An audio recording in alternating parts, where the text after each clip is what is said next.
John Cena heel is savage like never before.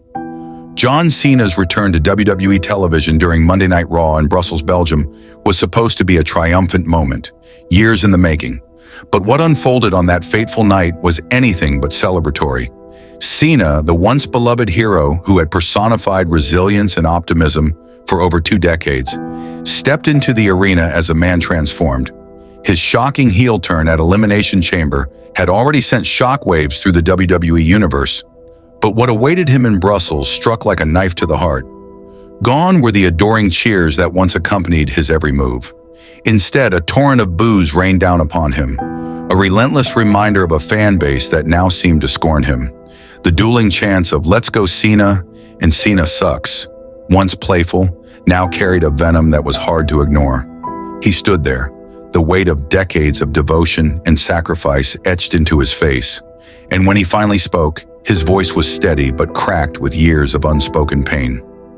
"For 25 years, I have been the victim of an abusive relationship," Cena began, his words raw and unfiltered. "I gave you everything I had, blood, sweat, tears, and it was never enough for you." His voice grew more impassioned, each syllable heavy with frustration. "I worked harder than anyone. I won for you. And what did I get? Hate, boos, disrespect. I tried to give you one final run, something meaningful, but you ruined it. Not one of you ever asked me how I felt. Not once." The crowd fell eerily silent, the weight of his words sinking in.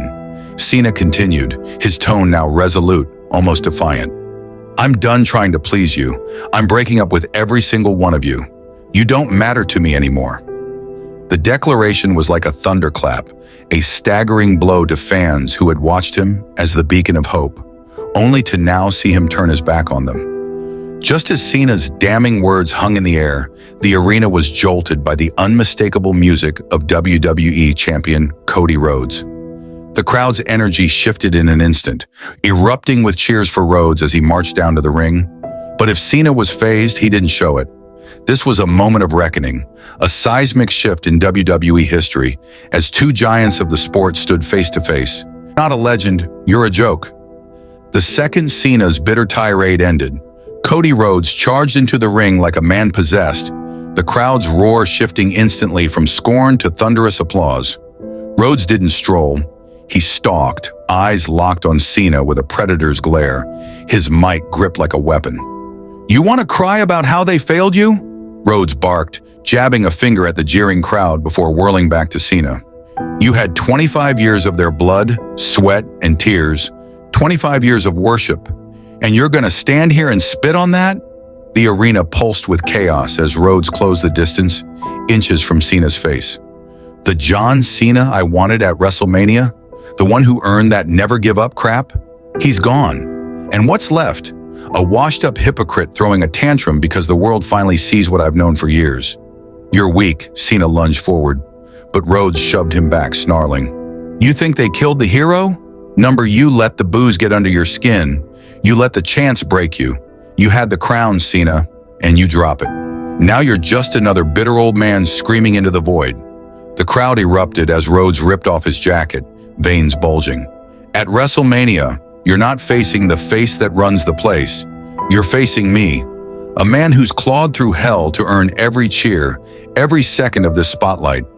And when I'm done with you, the only thing left of John Cena will be a hashtag rest in peace." Cena's smirk twisted into a sneer, but Rhodes wasn't finished. He grabbed the mic again, voice dripping with venom. "You used to be special. Now, you're just a whiny bitch hiding behind a new attitude. But guess what, John? At WrestleMania, there's nowhere to run. I'll drag the real you out of that grave and bury what's left." The tension exploded as Cena slammed the mic to the mat, the 2 men nose to nose, the crowd's chants morphing into a primal roar. WWE's Golden Boy and the Rebel King, fists clenched, pride on the line. And Las Vegas won't be big enough to contain the carnage. WrestleMania 41 isn't just a match, it's a reckoning. And after tonight, one thing's clear. Rhodes isn't here to save Cena's legacy. He's here to end. CM Punk sent a serious message to Roman Reigns. This happened after Roman Reigns stormed in the ring and attacked him while he was wrapped up in Paul Heyman's arms. This spilled jealousy when Roman Reigns saw this, and a fits of rage beat out the daylight out of CM Punk, but this is what he said. Paul Heyman tells me that Roman Reigns is going to be in Bologna next Friday for SmackDown. Now, I'm not a SmackDown guy. I'm a Red guy. I'm Raw through and through. But I don't think Roman Reigns is going to show up on my show anytime soon. So I will gleefully show up on his. See you soon. So Roman Reigns, beware, because CM Punk want your head, and he is coming for it on SmackDown for what you did. And I can't wait. As the interaction between Roman Reigns and CM Punk plus Paul Heyman will be epic and out of this world, as I believe Paul Heyman is stuck between a rock and a hard place. So what are your thoughts on this, guys? So, 3 reasons Paul Heyman will betray Roman Reigns for CM Punk 1. The opportunist's gambit. Heyman always backs the rising star. Paul Heyman's legacy in WWE is built on aligning with dominant forces to cement his own influence. While Roman Reigns' tribal chief era has been historic, CM Punk's seismic return positions him as the company's hottest commodity. Heyman, ever the strategist, knows Punk's mainstream appeal, mic mastery, and unresolved vendettas, e.g. Seth Rollins, Drew McIntyre, offer fresher, more explosive storytelling opportunities. By jumping to Punk, Heyman ensures he remains at the center of WWE's biggest angles, leveraging Punk's best-in-the-world aura to reclaim his role as the mastermind behind the top star. 2. Unfinished business. Reigniting a proven partnership. Heyman and Punk's past alliance, 2012 to 2013, was electric, blending Punk's anti-establishment rage with Heyman's silver-tongued scheming. Their split was abrupt, leaving narrative threads dangling. Now, with Punk back and hungrier than ever, Heyman could seize the chance to rekindle their chemistry, this time with Punk as a vengeful force targeting Reigns' throne. Heyman's betrayal would mirror his past turns, e.g. Brock Lesnar, Big Show, driven by a desire to rewrite history and prove Punk, not Reigns, is his ultimate masterpiece. 3. The ultimate power play, sacrificing Reigns to create chaos. Reigns' reign has grown stagnant. The Bloodline saga, while iconic, risks overstaying its welcome. Heyman, sensing Reigns' vulnerability, could orchestrate a shocking betrayal to destabilize the tribal chief and position himself as the architect of WWE's new era.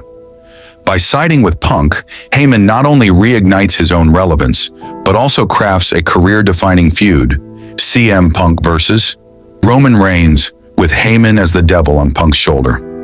This move would mirror his betrayal of Brock Lesnar for the Big Show in 2003, a cold, calculated decision to control the narrative and cement his legacy as wrestling's ultimate puppet master. The fallout. A Heyman turn would send shockwaves through WWE, transforming WrestleMania 41 into a clash of eras. Reigns, stripped of his Wiseman, would face a crisis of identity, while Punk, armed with Heyman's mind games, becomes the vengeful outlier poised to dethrone the king. It's not just betrayal, it's Heyman's masterpiece.